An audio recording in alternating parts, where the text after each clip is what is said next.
This was an LQ nightclub in New York City. Yeah.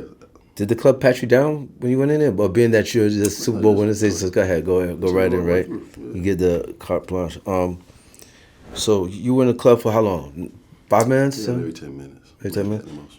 Okay, and you said you were fixing it. You had pants, jeans on, so you were fixing it because jeans it feels. on right here, belt in my waistband right here, belt, and I go up some stairs. It starts to slide down my pants, and I go to catch it. Gun go off. Boom. No safety. You didn't have it on safety or anything. Nothing. Did you ever go to a gun range or everywhere you ever? Yeah. So you knew how to work the gun and everything. Absolutely. You just forgot you had it on. No, I didn't forget it. On safety, there's no safety on that. No safety on it. Yeah. Okay. So nobody in the club heard the gunshot, but you knew right away. You felt it. I didn't feel burning it. You didn't feel it right away? Yeah, I didn't feel it right away. You heard it. Yeah, I heard it. Right. I saw the flame come through my pants like, poof. Oh shit. And I was like, oh shit, what just happened? And I had some Chuck T's and I was walking, I looked down and I saw the top of my shoes red and I was like, oh fuck. And I was like, yo, we gotta go. Does it just skin you or does it go right through? No, like just skin top, right there.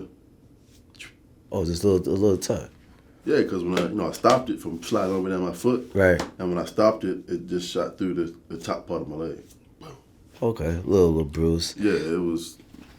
So and you were with Antonio Pierce at that time, right? Yeah, I didn't even. So I was in the hospital for like 3 or 4 hours and went home after that. He took you right there to the hospital? Who took you to the hospital? Yeah, he did, yeah. He took you to the hospital.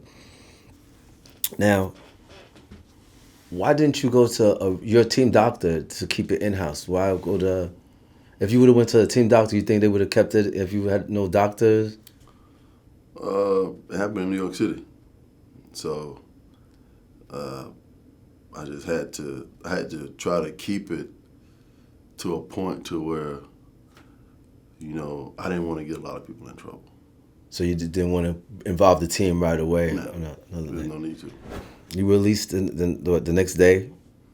2 days 2 days later, that's when everybody found out and you're facing charges of the handgun. Now, how did anybody find out about this 2 days later after you? Because obviously the hospital didn't report it or didn't say anything. I have no idea. Still to this day.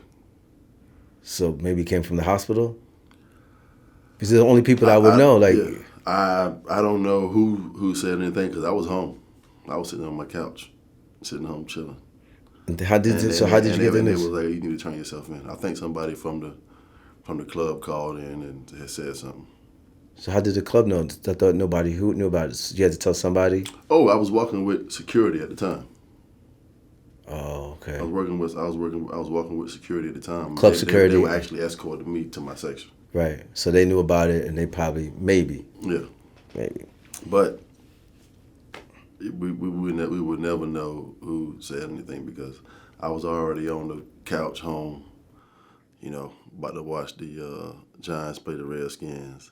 I was already out for the season. That would have been 6 weeks, and I probably would have been back on. I would have been back on the field for the playoffs. For the playoffs. Why didn't the hospital say anything to the police? I don't know. You were Plaxico. That's why, because it's Plaxico Burress, right? I have no idea, man. So when the police came, you learned about it. They came. Did you turn yourself in, or did I they? had to turn myself in. Yeah.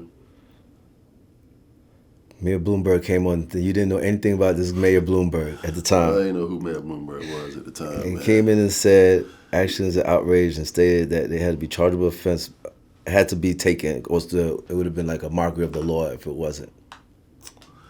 Hey man, it's a lot of worse things going around here in the city. So how did you feel then when Mayor Bloomberg is talking about you, like, and making these comments about you? I didn't really think it was going to be that big of a deal, to be honest with you. I'm like, okay, I own a firearm, it's mine, and it's licensed. I got a permit for it. Because you still, up to this now, didn't know any laws about New York laws. New York City. Right. The gun laws in New York State are different. Right, New York City. From New York City. Right. So if it would have been in New Jersey, it just would have been, we'd have washed our hands with it. But, when I made a deal to turn myself in, and I was going to bail out of like 10 grand. We already made a deal. We was going to go in, bail out, I'm thinking to myself, okay, the most I'll do is probably 6 months. What is it? It's January. Let's get it over with. I'll be back on the field in August. Mm-hmm. But he didn't want to see it that way. He wanted to, stand in front of this thing and, and really make it a lot bigger than what it really was. How did you feel at that time, though? Him saying this, talking about this, and like at this time, I was like, man, wow, okay. Did you feel like reaching out to him, like, maybe? No, I didn't feel like reaching out to him because I guess until that time, I really didn't understand the magnitude of myself and who I was. Because I think I was on the front page of the Post for like 7 days in a row. Like this was like, I was like, oh, okay. Once one like Bloomberg, you have the mayor, any mayor talking about you in like on a press conference, right? You knew it had to be that big. Yeah. And once he said that it would have been a mockery of the law, you didn't feel like, you know what, they're gonna try to hang me in this one. Yeah, because my bail went from 10,000 to 250. Oh shit!